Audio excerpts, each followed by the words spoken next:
Then Jesus said to the disciples, there was a rich man who had a manager, and charges were brought to him that this man was squandering his property. So he summoned him and said to him, what is this that I hear about you?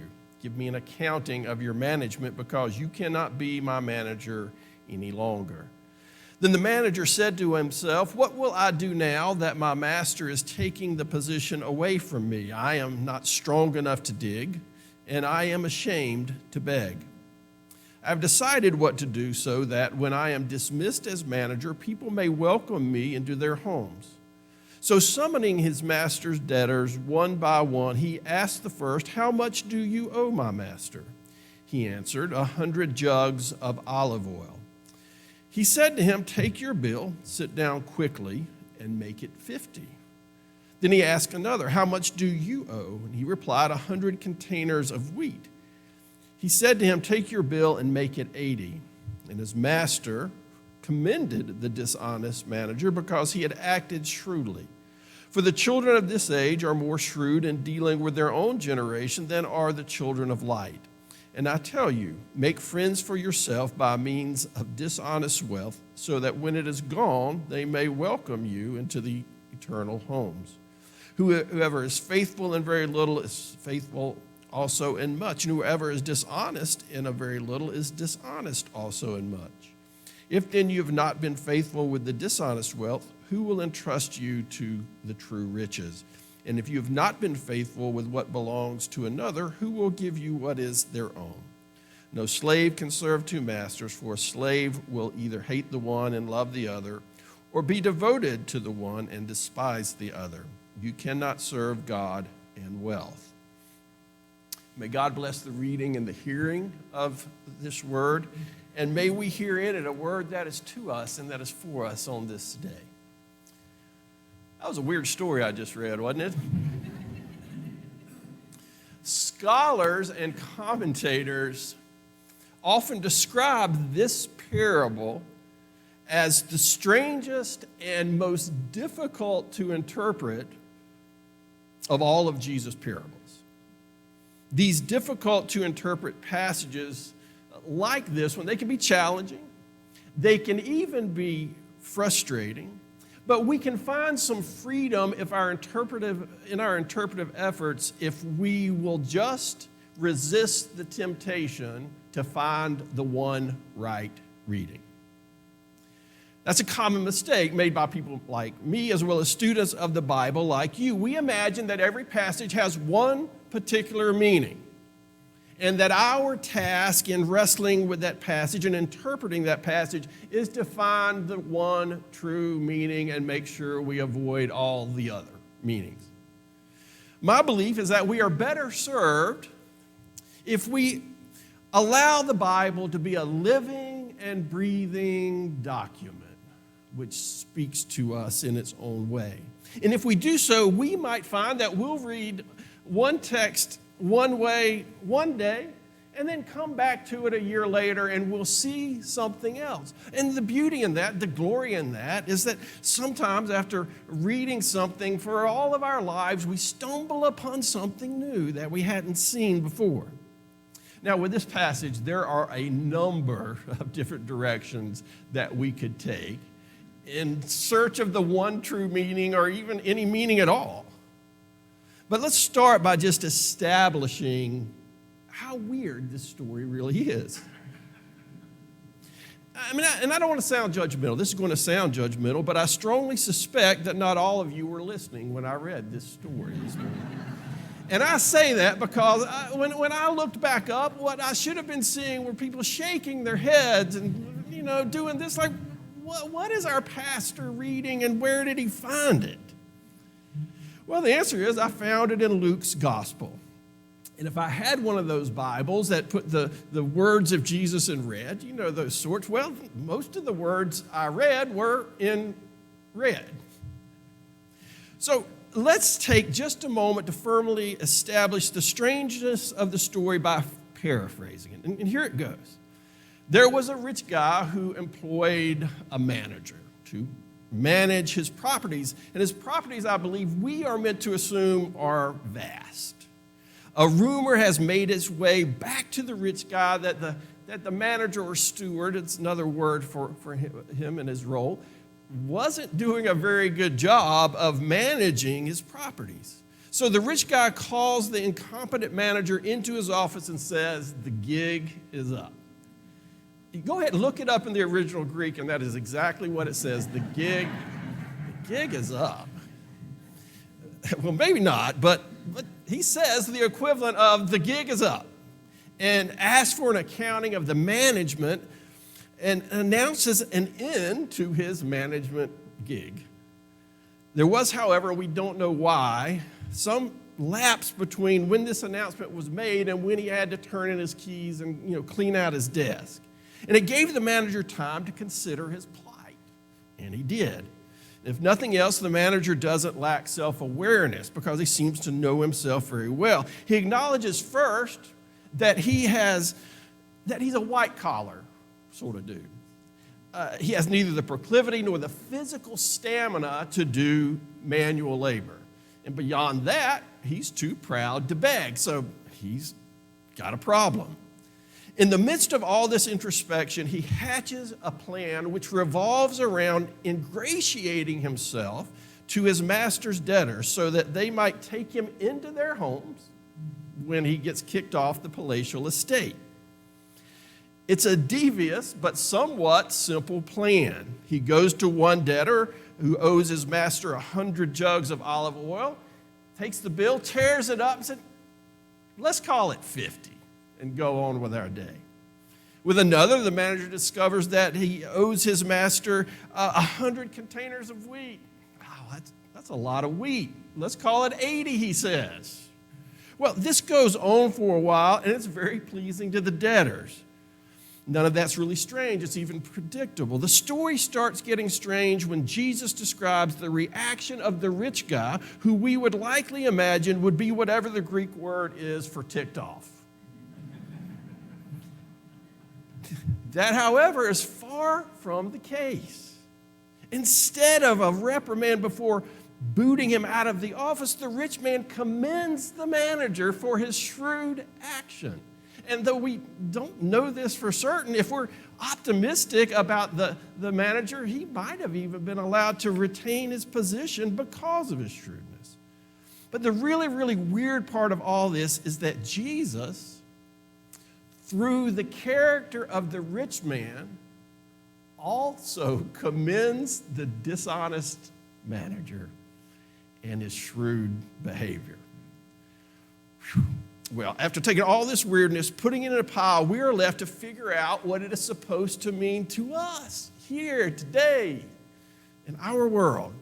If you find a preacher who knows with any degree of certainty exactly what all of this is supposed to mean, turn off their mic, okay? Because they're being as dishonest as the dishonest manager. The standard interpretation, however, often has something to do with evaluating our lives and understanding when we need to act, when we need to take one direction or another. And there's nothing wrong with that interpretation. German existentialist philosopher Erich Fromm would have loved it. He famously spoke to the German people when they were trying to figure out what to do with and about Hitler and his terrible plans. He said, most people fail in the art of living not because they are inherently bad or so without will that they cannot lead a better life. They fail because they do not wake up and see that they stand at a fork in the road and have to decide. And that's pretty good stuff.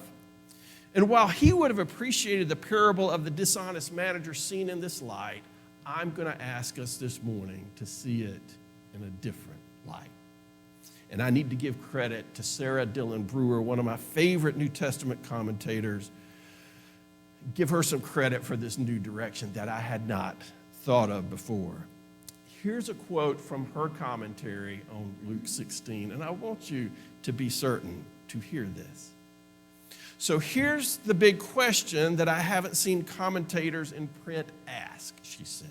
Question, what precisely is it that the steward does? albeit without authorization and with deception? Answer: the steward forgives debts. The steward forgives, still her words. He forgives things that he had no right to forgive. He forgives for all the wrong reasons, for personal gain and to compensate for past misconduct. But that's the decisive action that he undertakes to redeem himself from a position from which it seems he couldn't be reconciled to the landowner any more than to the debtors. So what's the moral of this story? One of the stories which is unique to Luke. It's a moral of great emphasis for Luke, and this is it. Forgive. Forgive it all. And forgive it now. Forgive it for any reason you want, or forgive it for no reason at all. Though his motivations made his actions suspect, at the end of the day, he extended forgiveness. He extended a form of forgiveness which set people free. He extended a form of forgiveness which removed a suffocating and oppressive weight from people's lives. He extended a form of forgiveness which made a new way of living and being possible. And I believe if we will look closely, that the gospel always celebrates that life-giving form of forgiveness. And my sermon is not about student debts, but I'm not talking about student debts. I'm quite fond of the novel Gilead by Mary Lynn Robinson. So fond that I am sure I've shared this story before, even in our short time together, but I share it again. Its setting is in a fictional town called Gilead, Iowa.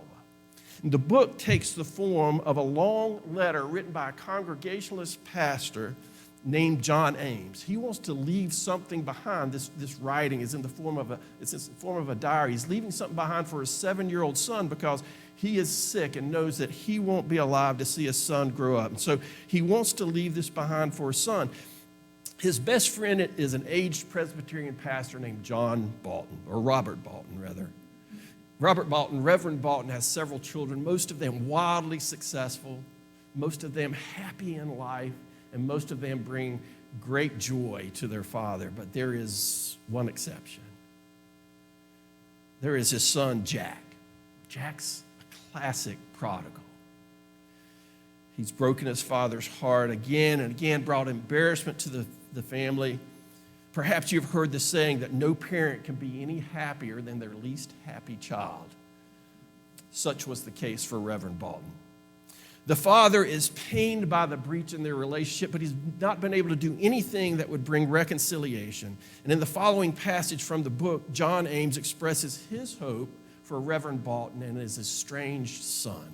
Maybe these words speak to something of our own hopes for our own lives and relationships. Maybe they speak to something which we hope for the church. This is that passage. And old Bolton, if he could stand up out of his chair, out of his decrepitude and crankiness and sorrow and limitation, would abandon all those handsome children of his, mild and confident as they are, and he would follow after that son whom he has never known, whom he has favored like a wound, and he would protect him as a father cannot, defend him with a strength he does not have, sustain him with a bounty beyond any resource he could ever dream of having. If Bolton could just be himself, he would utterly pardon every transgression, past and present and to come. Whether or not it was his transgression, whether or not it was a transgression in fact or his to pardon, he would be that extravagant. And that is a thing I would love to see. In this seemingly strange parable from Luke, we see forgiveness being celebrated, The gospel and the church founded upon it will always celebrate forgiveness, and there can never be too much for it or a wrong moment to embrace it. It will always celebrate when the distance between people is bridged by the redemptive power of forgiveness. There will always be rejoicing when the weights which crush the bones and souls of people are taken away by forgiveness, granted and forgiveness embraced. One last story. Then I'm going to be a little shorter today than usual because we do have a number of important things to do as a faith community this morning. Here's the story. Dr. Arthur Burns was a former chair of the Federal Reserve Board. And although he was Jewish, Dr. Burns agreed to join a White House Bible study that was dominated by Christian perspective. Since he was Jewish, the other members of the study were afraid to ask him to pray at the end of their time together. One day they had a guest speaker who didn't know about this unwritten rule, and so he asked Arthur Burns to close their Bible study in prayer. To everyone's surprise, he stood up and began to pray. "O God, may the day come when all Muslims will know Jesus. May the day come when all Jews will know Jesus. And may the day come, O Lord, when all Christians know Jesus." Now let us be careful, for this is not a prayer by a Jewish man that all people be converted to Christianity. In fact, far from it. It was a prayer that all people be converted to the way of peace, to the way of compassion, and to the way of extravagant, inexplicable forgiveness. So let us join Dr. Burns in his prayer. May the day come when we all come to know Jesus and come to know this way. Amen.